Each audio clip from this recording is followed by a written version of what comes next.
And here is the service manual for the S8 chassis. See these two models there.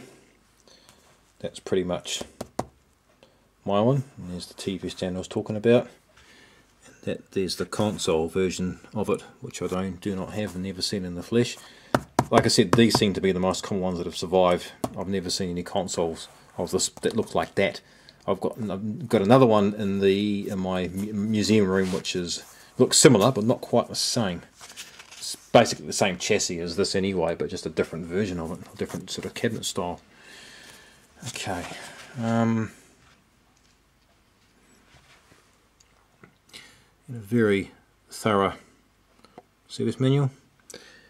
There's all our channels and frequency bandwidth and all that sort of stuff, sound frequencies for the time.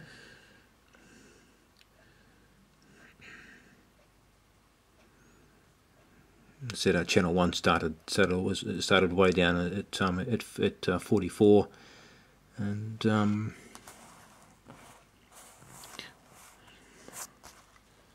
all the way up to 216 megahertz.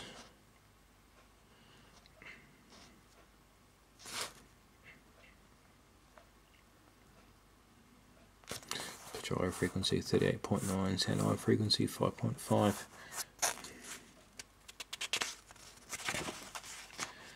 Just a general rundown, basically going through the circuit in detail, blow by blow.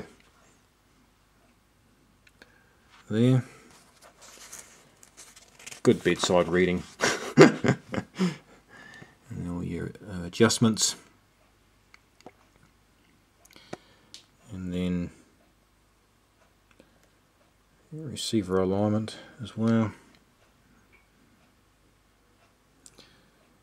That's all your test points on your tuner, and what pin does what, and what goes where, and so forth. And then all your board layout. Basically, when you're looking for components, you look on here, and obviously reference it back to the circuit. And what's really cool with Philip is like, for example, they have these charts down the side.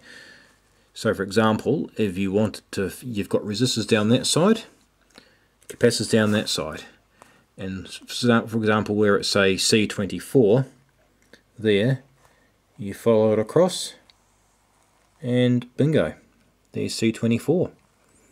Or you want to find R15, for example, bingo, R15.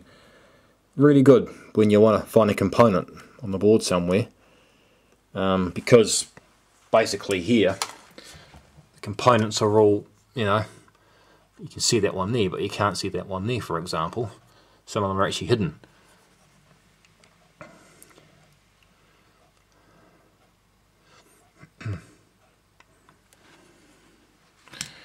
And just in your panel wiring layout.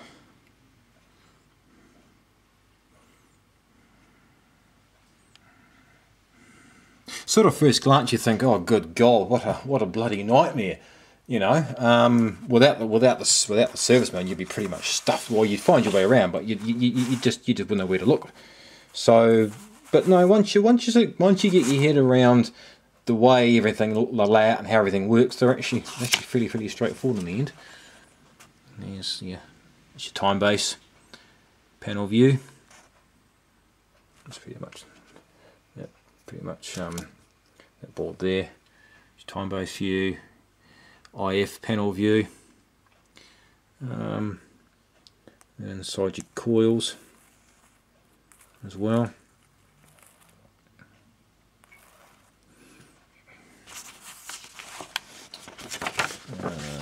You've got your valve layout, location chart, and the console. Basically, I call it the console, the control panel layout in there. Bloody dirty mains cap. That thing was a bit dodgy too, so I pulled that out and put a new one in there.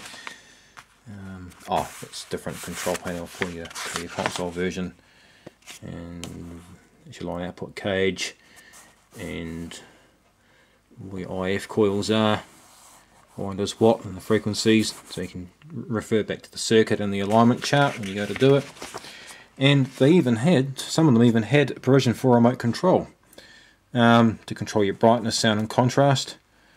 And that's what that socket there is for. It's for the remote control. Never seen one, probably won't ever see one. It was probably one of those things that some poor customers probably charged a fortune from Philips to have one made for them. But no, never seen one.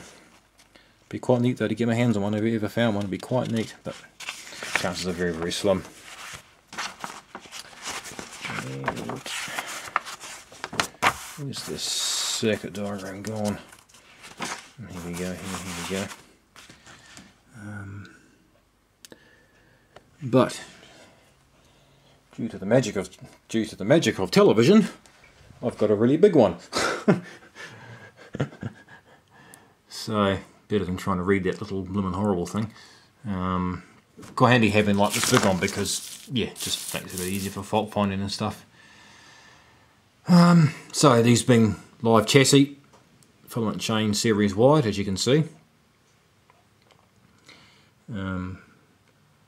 That's all your pen. So this is all your power supply here, rectifier diodes. There's all your filter caps. AC drop resistors between, and that's all your B plus voltages that basically go off to various parts of the set. There's your power supply up here. There's your tuner input there. There's your cascade, there's your amplifier there, and your mixer. There's your mixer oscillator. It's PCF86 and PCC189. Moving along here, your sound IF here, sound IF amplifier, PCF80, sound detection unit here.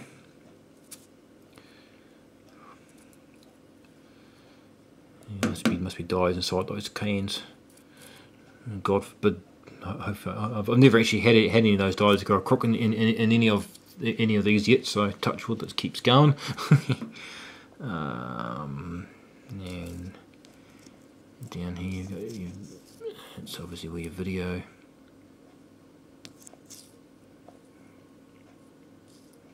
No, sorry, that's still audio. Sorry. Oh, that's interesting. It's interesting actually the way they've done that.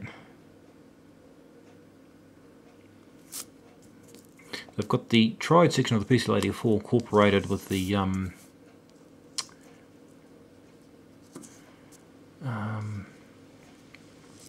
with the audio side of things. Interesting. There's your volume control. There's your triode of your PCL86. And there's your PCL85, PCL86, and like I said, they use the which is V4. If you go down to, is it V4 or V? Where is it? Here we are. The pentode side of the PCL85 is used is push-pull audio. And so it's the audio section. Go a bit down here. There's your first IF here, first and second IF, your 183s, your video detector, and video output, which drives the cathode of the picture tube.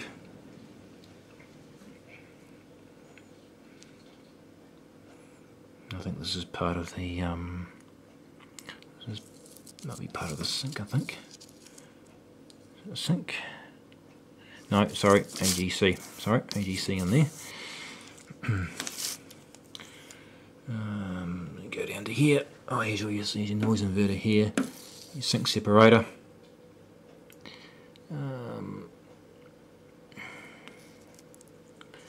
Line discriminator. So you've got your line discriminator there. Over here could be your horizontal drive.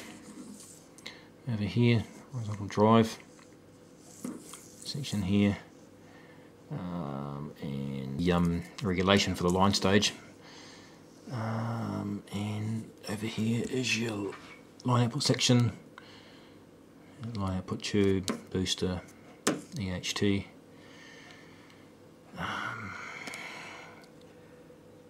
And down here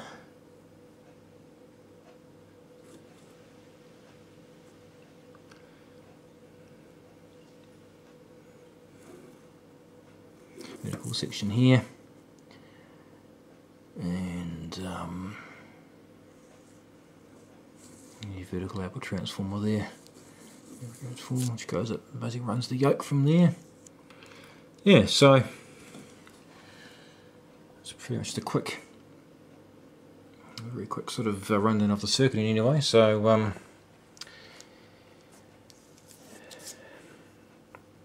right, what I might do now is just go and find all the bits that I pulled out and sort of run through what I found wrong, the problems I found wrong with this thing, and what problems I encountered.